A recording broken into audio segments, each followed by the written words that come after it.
आणि आता बातमी आहे NDTV मराठीच्या इम्पॅक्टची। काही दिवसांपूर्वी आम्ही एक बातमी दाखवली होती, ज्यावेळेला सरकारी आणि निमसरकारी कर्मचाऱ्यांचा संप सुरू होता त्यावेळेला सरकारी कार्यालयांमध्ये काय स्थिती आहे हे दाखवलंच होतं। मात्र त्याचबरोबर आपलं सरकार सेवा केंद्राचं एक वास्तव आम्ही हिंगोलीतलं दाखवलं होतं, ज्यामुळे साधे दाखले जे निशुल्क मिळतात किंवा अगदी माफक शुल्कावर मिळतात त्यासाठी 200 ते 500 रुपये सर्वसामान्य नागरिकांना मोजावे लागत होते। ही बातमी जेव्हा NDTV मराठीने दाखवली त्याचा इम्पॅक्ट झालाय आणि ज्या आपलं सरकार सेवा केंद्राची ही बातमी होती त्या सेवा केंद्राचा ID निलंबित करण्यात आलेला आहे। स्वतः जिल्हाधिकाऱ्यांनी या संदर्भात NDTV मराठीच्या बातमीची दखल घेतल्याचा उल्लेख केलेला आहे त्या पत्रात। पाहूयात एक स्पेशल रिपोर्ट।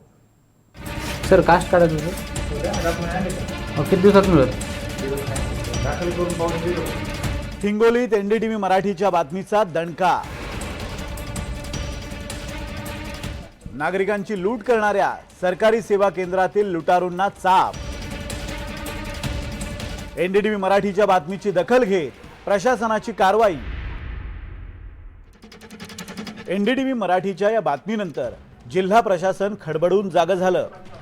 जिल्हाधिकाऱ्यांनी तातडीनं बातमीची दखल घेत सरकारी सेवा केंद्राची ID निलंबित केली।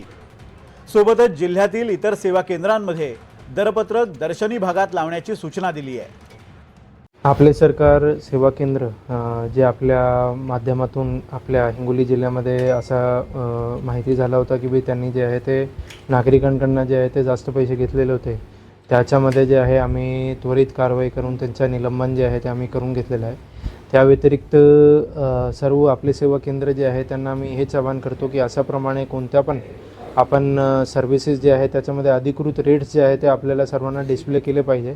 एक दोन ठिकाणी ज्या ठिकाणी मी गेलो होतो आपले सरकार सेवा केंद्राला त्या ठिकाणी आपण जे आहे ते अधिकृत रेट्स डिस्प्ले केलेले होते, परंतु ज्या ज्या ठिकाणी आतापर्यंत डिस्प्ले नाही आहे त्या ठिकाणी जे आहे मी सर्वांना हेच आवाहन करतो की आपण हे करावा। सर्वसामान्य नागरिकांना शासकीय सेवा सहज आणि पारदर्शक पद्धतीने उपलब्ध व्हाव्यात यासाठी सुरू करण्यात आलेल्या आपलं सेवा सरकार केंद्रांवरच आता सर्वसामान्यांची पिळवणूक होते।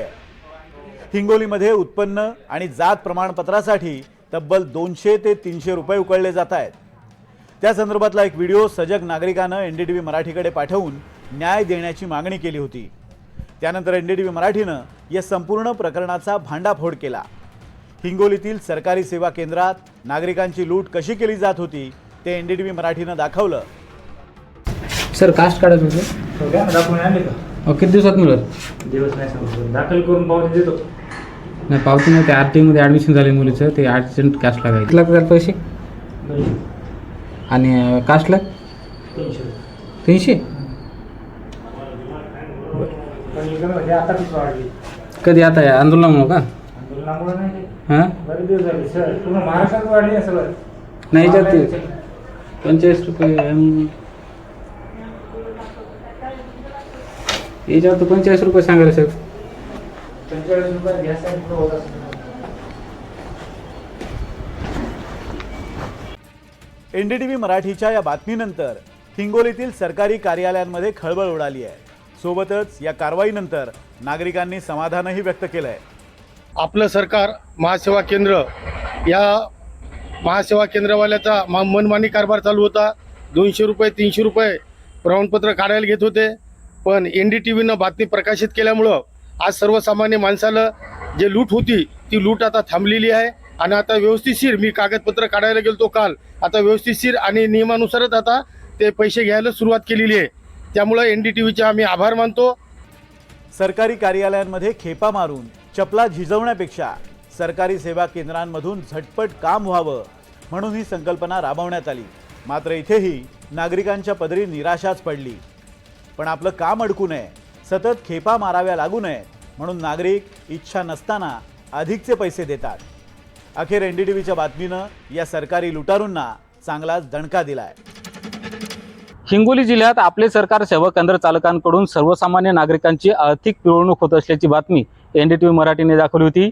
खरं तर 40 ते 50 रुपयांना मिळणारी कागदपत्र तब्बल 200 ते 300 रुपयांना दिली जात असल्याचा प्रकार NDTV मराठीने उघड केला होता। सर्वसामान्य नागरिकांना कुठेतरी दिलासा मिळालेला आहे। भविष्यामध्ये अशी सर्वसामान्य नागरिकांची पिळवणूक होऊ नये यासाठी प्रशासनाने कडक पावले उचलणं हे देखील महत्त्वाचं आहे। समाधान कांबळे, NDTV मराठी, हिंगोली।